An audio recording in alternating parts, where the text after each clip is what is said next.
Halo guys, balik lagi di channelnya Pak Dirut. Ya guys, hari ini gue mau membahas bagaimana kita berpikir itu jangan egois ya guys. Ini berkaca dari salah satu kejadian yang kemarin itu cukup heboh. Yang pertama gue ucapkan turut berduka cita ya atas korban-korban yang harus kehilangan anggota keluarganya karena kejadian tabrakan antara KRL dan kereta jarak jauh yang ada di stasiun Bekasi Timur. Nah, di video ini gue mau membahas terkait jangan egois ketika kita melihat sesuatu hanya karena sudut pandang kita. Apa itu? Ayo kita bahas bareng. Ya guys, jadi di kejadian tersebut banyak sekali netizen atau warga atau siapapun yang melihat itu menyalahkan daripada penyebab awal kenapa kereta-kereta itu berhenti di luar daripada jadwalnya. Seperti kita tahu bahwa awal mulanya karena memang ada taksi yang mogok. Nah, ini taksi listrik yang berhenti di rel sehingga tertabrak oleh KRL dari tujuan Cikarang ke arah Jakarta. Nah, karena taksi ini berhenti tertabrak, banyak warga itu yang berkerumun di sekitar area tersebut sehingga kereta dari awal arahnya, kereta dari Jakarta menuju Cikarang itu tidak bisa melanjutkan perjalanannya karena di relnya itu banyak sekali warga yang berkerumun. Nah, lalu dari arah belakangnya itu ada kereta jarak jauh yang mana memang sudah melaju dengan kecepatan standar dia ya. Itu melaju dengan jadwal yang mungkin sudah biasanya tidak ada masalah. Nah, ini gue cari-cari info. Kebetulan gue punya teman salah satu orang yang keluarganya bekerja di KAI. Jadi cukup cepat informasinya ya. Jadi informasinya itu kenapa tabrakan ini terjadi karena kereta daripada jarak jauh ini itu telat diberitahu sinyal guys. Jadi ada sinyal pemberitahuan kereta itu yang kalau di pinggir jalan kita lihat itu suka ada yang seperti lampu merah. Nah, itu informasinya ketika kereta jarak jauh ini melintasi stasiun Bekasi itu sinyalnya masih hijau guys.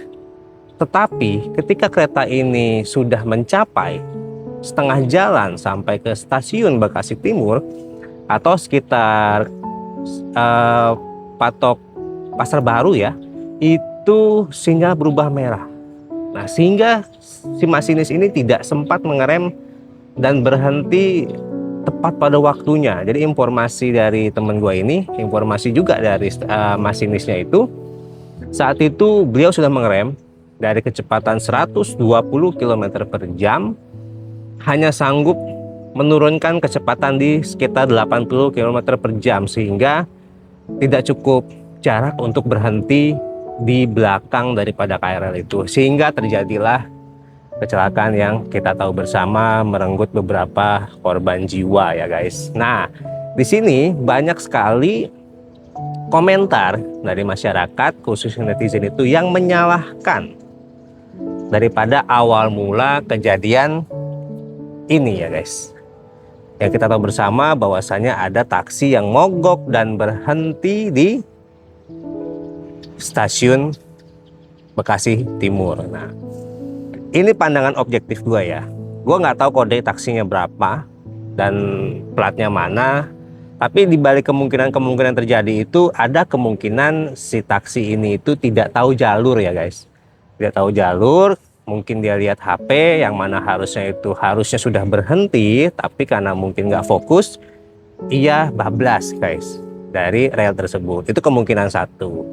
Kemungkinan dua juga ketika keluar daripada penyeberangan itu macet guys. Jadi belum sempat lewat sampai kereta itu sudah harus melintas, ia tidak bisa melewati rel tersebut.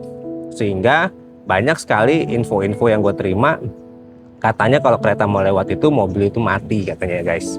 Ini nggak tahu bener apa enggak, tapi kita anggaplah bener ya. Sehingga walaupun di keadaan depannya sudah lancar, nah si taksi ini nggak bisa bergerak gitu ya. Sehingga mobilnya mau nggak mau ditinggalkan di situ. Ada juga infonya bahwasanya itu sebenarnya taksi itu mau diderek katanya. Tapi yang menolak karena ada aturan daripada si pengelola taksi ini bahwa ketika ingin menderek itu harus menggunakan derek resmi dari si taksinya ya guys. Nah ini banyak sekali simpang siur ke arah situ. Tapi yang pasti memang awal kejadian semua ini itu berawal dari tertabraknya taksi ini oleh KRL dari arah Cikarang menuju Jakarta. Nah yang gue bahas adalah banyak sekali netizen itu yang menghakimi supir taksinya, bahkan penyedia layanan taksinya. Yang paling ekstrim bilang tutup saja itu taksi karena ugal-ugalan. Memang selama ini banyak sekali kejadian-kejadian dari taksi tersebut ya. Walaupun sebenarnya kalau soal kejadian di jalanan itu nggak hanya dari taksi itu aja ya guys.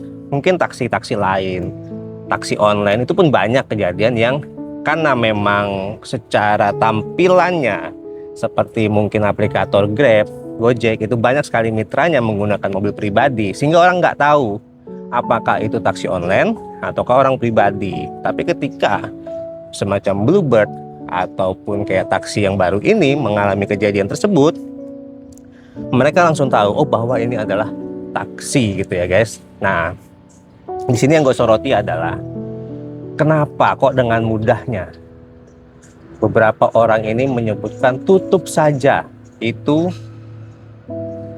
penyedia layanan taksinya. Padahal kalau kita tahu yang namanya kejadian seperti ini itu bisa menimpa siapapun.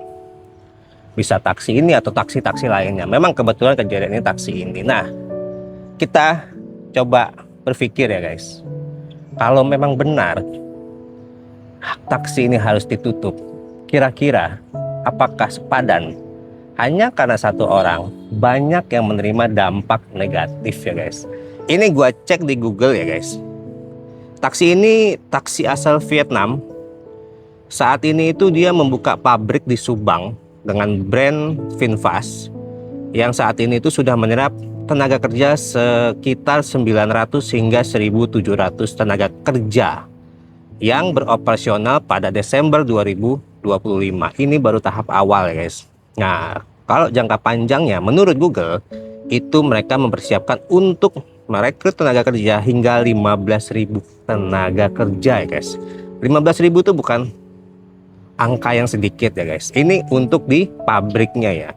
Lalu untuk mitra yang bekerja sebagai taksi daripada penyedia layanan ini yaitu taksi Green SM itu per Desember 2025 itu sebanyak 12.900 orang per Desember 2025 dan sekarang tahun 2026 mungkin ini bisa bertambah ya guys karena kalau gue lihat di jalan itu sudah cukup banyak taksi ini berseliweran gitu ya guys. Nah yang akan gue bahas adalah kalau kita hitung ya tadi 1.700 ditambah 12.900 berarti sekitar 14.600 kepala keluarga atau mungkin ada perempuan yang bekerja di situ, paling nggak satu orang ya, itu yang bergantung ekonominya dari si taksi ini, baik pabrik mobilnya maupun si taksinya. Nah, bayangkan jika kita dengan pikiran egonya menutup daripada aplikator si taksi ini, berapa banyak yang orang kehilangan pekerjaan. Di sini gue tidak mengesampingkan, tidak ada rasa empati terhadap korban meninggal, enggak. Ya, memang itu kejadian musibah, yaitu udah takdir meninggal, tapi apakah dengan kejadian itu kita harus berpikir untuk memberhentikan, kata beberapa netizen ya, izinnya disuruh pergilah dari Indonesia karena banyak menimbulkan masalah. Apakah kita tega guys? Ya, berpikiran seperti itu. Padahal kalau kita berpikir objektif, kenapa ini bisa terjadi? Apakah human error ataukah memang dari mobilnya? Ini gue ada lihat YouTube, video YouTube ya terkait dengan VinFast ini. Memang nanti teman-teman boleh lihat videonya, ini gue lampirin.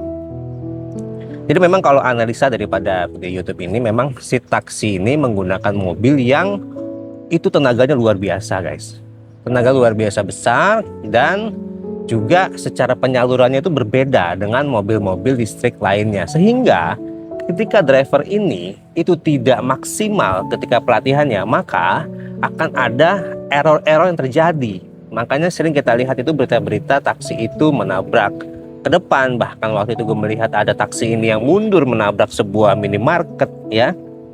Nah ini bisa disebabkan dari berbagai macam hal itu. Nah ini harusnya kita sebagai masyarakat itu mendukung daripada perbaikannya. Jangan berfokus sedikit-sedikit hilangkan, sedikit-sedikit usir ya. Kenapa? Karena kalau kita berpikiran seperti itu, maka akan timbul rasa egois yang sangat kuat di dalam diri kita guys, dan itu sangat berbahaya ya. Kalau teman-teman tahu, ini ada satu quote yang mungkin cukup bisa meredakan rasa egois kita, walaupun quote ini pun banyak menuai kritik ya guys dari orang lain, tapi menurut gue ini sangat baik untuk meredakan egois kita. Yaitu apa? Yaitu quote-nya seperti ini guys: perlakukan orang lain sebagaimana diri kita ingin diperlakukan ya. Teman-teman bayangkan ya, mungkin di situ supir taksinya terlepas sikapnya seperti apa, kan mereka tidak ingin kejadian itu ya. Dengan kejadian itu mungkin dia diberhentikan, lalu juga tidak ada pemasukan, bagaimana keluarganya, anaknya. Kalau kemungkinan terburuk seperti apa yang netizen inginkan, sekitar 14.000 orang ini juga di stop. Bayangkan betapa hancurnya ekonomi daripada 14 orang ini dan ada sekitarnya ya. Kalau kita lihat dari angkanya, 14.000 ini hanya pekerjanya guys. Tetapi yang tidak kita lihat itu ada ekosistem bisnis di situ. Di pabrik ini ada yang supply cateringnya, ada yang supply materialnya, ada yang supply tenaga kerjanya, ada yang supply seragamnya, mungkin ada tukang AC di situ yang tadinya mungkin ordernya sedikit, dengan ada pabrik ini orderannya melimpah. Mungkin warung-warung di sekitar situ yang tadinya mungkin pendapatan tidak sebanyak ketika ada karyawan di situ, yang mungkin dia jualan warung Madura kah kelontong, ataukah mungkin warung-warung Tegal kah makanan. Dengan ada pabrik ini, dengan sekian ribu orang yang ada di situ, pasti ekonomi ini akan banyak berdampak ke sekitarnya. Nah, jadi penting untuk kita juga ya untuk berpikir objektif. Memang iya, kejadian ini terjadi karena taksi tersebut, tapi kita juga harus berpikir kenapa ini bisa terjadi ya. Kalau yang orang Bekasi mungkin tahu ini adalah perlintasan, gua nggak tahu ya ilegal apa enggak, tapi walaupun itu dikatakan ilegal, tapi ini salah satu perlintasan yang cukup membantu ya guys. Karena apa? Karena perlintasan ini itu tidak jauh dari perlintasan kereta api yang ada di Bulak Kapal, dan kita tahu bersama di Bulak Kapal itu sudah pagi sore macetnya luar biasa, sehingga perlintasan ini menjadi alternatif. Nah, kita harusnya juga berkritis kepada pengelola daerah tersebut atau Pemdanya ya. Memang gua tahu Pemda sudah mempersiapkan, tapi memang progresnya masih berlangsung. Dengan ada kejadian ini dipercepat. Nah, ini harusnya Pemda ini tuh mengantisipasi, tidak hanya di area tersebut, mungkin area lain lebih banyak yang lebih berbahaya, yang jarang tersorot. Apakah itu perlintasan kereta, ataukah penyeberangan pejalan kaki ya, ataukah mungkin putar balik yang perlu dianalisa menurut gua ya. Nah, jadi kita harus berpikir objektif guys. Terlepas daripada awal mulanya karena taksi, tapi di situ banyak faktor-faktor yang memperparah peluang daripada terjadinya hal-hal seperti ini. Karena gue yakin sekali sebelum kejadian ini banyak sekali nirmis yang terjadi. Nirmis itu apa? Nirmis itu adalah sesuatu kejadian yang hampir menyebabkan suatu insiden atau insiden. Gitu ya. Jadi buat teman-teman, coba kita tanamkan mulai saat ini berpikir objektif, menggunakan empatinya. Apakah betul solusinya hanya menghilangkan pekerjaan seseorang, menutup usaha seseorang, tanpa kita tahu ternyata dengan berdirinya usaha orang tersebut dampaknya itu cukup banyak bagi orang lain. Sampai mungkin hal sepele ya, dari mungkin warung-warung di sekitar pabrik tersebut atau di tempat tinggal karyawan-karyawan tersebut, plastik-plastik yang dibuang, baik itu botol minuman kah, atau botol-botol lainnya kah, itu bisa menjadi sumber pendapatan bagi orang-orang yang memang pekerjaannya mengais atau mengambil sisa-sisa limbah rumah tangga seperti itu. Panjang sekali kalau misalnya dijelaskan ekosistem ekonomi daripada sebuah usaha yang ada di suatu daerah. Nah, di sini gue hanya menekankan kita harus bisa menggunakan empati kita, menggunakan pikiran objektif kita ketika kita mengomentari sesuatu. Jangan sampai komentar kita menjadi pemantik api emosi bagi orang lain yang membacanya, ya. Oke, mungkin segini aja videonya. Kalau ada yang kurang gue mohon maaf.